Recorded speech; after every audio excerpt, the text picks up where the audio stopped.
பாருப்பா, நம்ம கடையை தாண்டி பக்கத்து கடையில் போய் பொருள் வாங்கி போகிறான். சில்லறம் தேய்ச்சி நம்ம கடைக்கு வருவோம்ல, அப்போ பார்த்துக்கிறேன். The next day.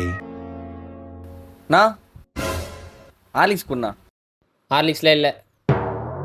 நோ, தலைக்கு மேலே தொங்குது இல்லைன்ற. ஆ, இப்போ தான் என் கடை உங்கள் கண்ணுக்கு தெரியுதா?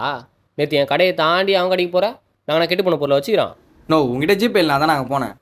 எதனா ஒரு காரணம் சொன்னார். ஒன்றா ரெண்டா? 2. தா வேறு என்ன வேணாம்? இப்பி குண்ணா. இப்பியா? இப்பிலாம் இல்லை, மேகி தான் இது. மேகி வாங்கிக்கோ. நோ, மேகி வேணாண்ணா, இப்பி குண்ணா. தம்பி, மேகி நல்லா இருக்கும்பா, மேகி வாங்கிக்கோ. வேணா, அது வேணாண்ணா, இப்பி தானே வேணும்.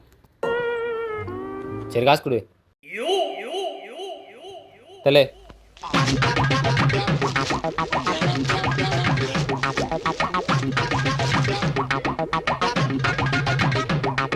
அப்படி.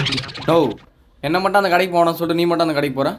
தம்பி, நாங்கள் தொழில் பண்ணுறவங்க, எங்களுக்குள்ள 1000 கொடுக்குள்ளவங்க இருக்கோம். அதுக்கு நீ அந்த கடைக்கு போவியா? இதோ அண்ணன் பாரு, டீ குடிச்சுங்கிறாரு. நமக்கெல்லாம் நான் டீயை போடுறோம். அப்புறம் பண்ணா முன்ன மாதிரி தான் நம்ம கடி விட்டு வேற கடை டீ குடிக்க போனாரு.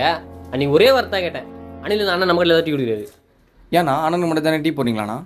ஆ, நானே எதிர்கடையில் போய் அணுருவேன். நோ, பிஸ்கெட் எதனா வேணுமாண்ணா? Milk biscuit குண்ணா.